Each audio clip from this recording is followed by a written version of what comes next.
मेरा दोस्त रोहन, जिसको पेंटिंग कलेक्ट करने का काफ़ी शौक़ था, इसलिए वो तरह तरह की पेंटिंग कलेक्ट किया करता था। उसके घर में तरह तरह की पेंटिंग रखी हुई होती थी और वो ख़ुद भी एक अच्छा आर्टिस्ट था। एक दिन वो मुझे पेंटिंग की शॉप पे लेकर गया, जहाँ पेंटिंग सेल हुआ करती थी, लेकिन उसे वहाँ कोई भी पेंटिंग पसंद ही नहीं आ रही थी। कुछ भी अच्छा ही नहीं लग रहा था।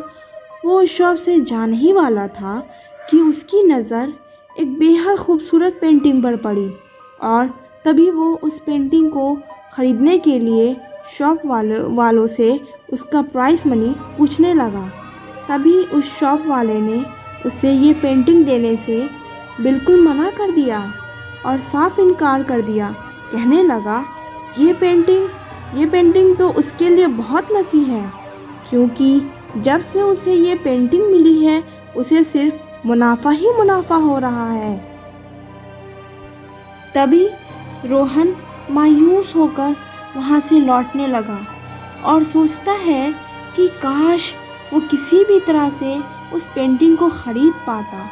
दरअसल उस पेंटिंग में एक खूबसूरत सी लड़की की तस्वीर बनी होती है, जिससे रोहन उस लड़की की आंखों में खो जाता है।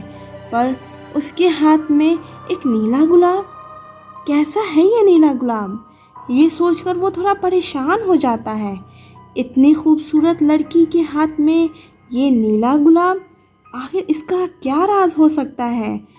फिर वो सोचते सोचते घर पहुंच जाता है।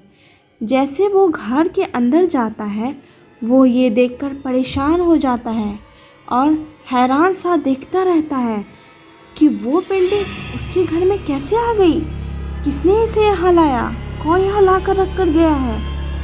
वो खुशी से पेंटिंग को लेकर अपने रूम में चला जाता है और इतना खुश हो जाता है कि खुशी में उसको कुछ एहसास ही नहीं होता कि ये पेंटिंग कहाँ से आई। खैर, वो जल्दी से मुझे फ़ोन करके बताता है कि उसे वो पेंटिंग मिल गई है और वो इसे पाकर बेहद खुश है। वो ये बोलकर फ़ोन कट कर देता है। तभी मैं भी उसकी बात पर ज़्यादा ध्यान नहीं देता, क्योंकि उसे तो ऐसी पेंटिंग कलेक्ट करने का काफ़ी शौक़ रहता है। पर मैं कल उस पेंटर की शॉप से गुज़र रहा था, तो मैंने सोचा कि मैं कुछ पूछ लूँ कि भाई, आपने वो पेंटिंग कैसे बेच दी, जबकि आपको तो उसे बेचना ही नहीं था। आपके लिए पेंटिंग तो काफ़ी फ़ायदेमंद थी, आपको इसे हमेशा मुनाफा होता था, तो आप ये कैसे बेच सकते हैं? लेकिन ये सोचकर मैं परेशान हो गया कि वो आदमी जिसका नाम जोसेफ था, जिसकी पेंटिंग की शॉप थी, वो कल रात ही अचानक मर गया और मरने की वजह हार्ट अटैक थी। ये सोचकर मैं जल्द से जल्द फास्ट ड्राइव करते हुए रोहन के घर पहुंचा, तो ये देखकर मुझे दूसरा झटका लगा कि ये क्या, एकदम से रोहन बदल सा गया है। वो बीमार जैसा लग रहा है, जैसे कि उसके बॉडी में ब्लड ही ना हो, और वो बिल्कुल कमज़ोर और काफ़ी दुबला पतला सा लग रहा था। फिर उस पेंटर के साथ जो हुआ, मैंने सब कुछ उसे बता दिया और बोला, हो सके तो जितना जल्दी उस पेंटिंग को जला दे या उसे बाहर फेंक दे। पर रोहन पे तो जैसे भूत सवार था। वो पेंटिंग को अपने आप से अलग नहीं करना चाहता था, इसलिए वो ना कुछ सुनना चाहता था और ना ही कुछ समझना चाहता था। मेरी किसी बात पर यकीन ही नहीं कर रहा था। तब मैं मायूस होकर अपने घर लौट गया और फ्रेश होकर सोने चला गया। तब मैं सोकर उठा तो मुझे पता चला कि रोहन अब इस दुनिया में नहीं है। मैं गुस्से और डर के मिले जुले हालात में उसके घर पहुंचा, तो ये देखकर हैरान हो गया कि वो पेंटिंग वहाँ नहीं थी। मैंने उस पेंटिंग को पूरे घर में ढूंढा, हर जगह तलाश की, लेकिन वो मुझे कहीं नहीं मिली। और मैं सुबह का थका हारा अपने घर को लौट आया। जब मैं दरवाज़ा खोलकर अंदर गया तो देखा कि वो पेंटिंग तो वहाँ पड़ी है। ये सोचकर मेरे रोंगटे खड़े हो गए। मेरी पेंटिंग यहाँ कैसे आ गई? किसने यहाँ लाया? उसमें जो लड़की थी उसके हाथ में एक जगह पे 2 गुलाब। वो लड़की वैसे ही मुस्कुरा रही थी। मैंने जल्दी से उसे पेंटिंग को उठाया और बाहर फेंक दिया और दरवाज़े को ज़ोर से लॉक कर दिया और फ्रेश होकर सोने चला गया।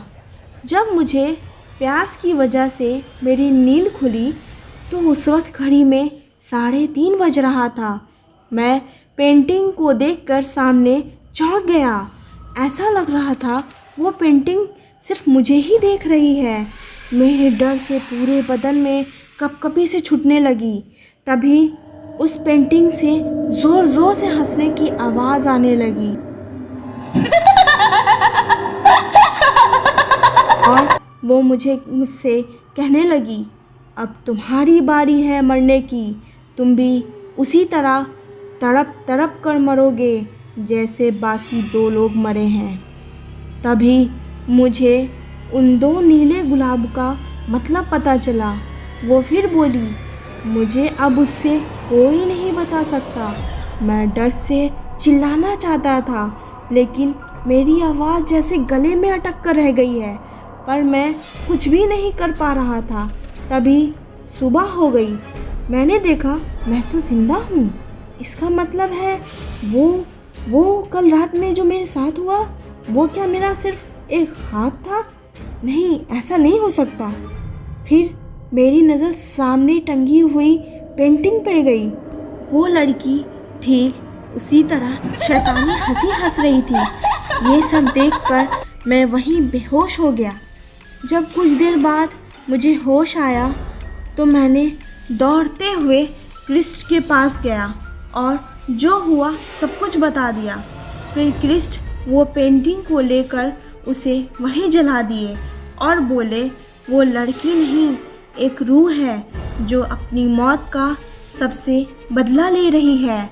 वो सबको मार देना चाहती है क्योंकि एक बार की बात है, एक रात जब वो ट्यूशन लेकर निकल रही थी तभी कुछ लड़कों ने मिलकर उसका रेप कर दिया और उसका पेंटिंग बनाकर इंटरनेट पे अपलोड कर दिया।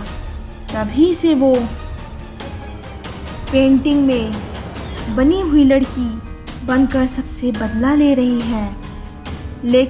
लेकिन तुम खुश किस्मत हो कि तुम बच गए और अभी सही सलामत हो और सही वक्त पे मेरे पास आ गए, वरना आज तुम्हारा बच पाना भी नामुमकिन था। Thank you friends. कैसी लगी आपको ये हॉरर स्टोरी? तो प्लीज़ सब्सक्राइब कीजिए, बेल का आइकन ज़रूर प्रेस कीजिए और ऐसी ढेर सारी इंटरेस्टिंग हॉरर स्टोरीज सुनने के लिए प्लीज़ टिल देन कीप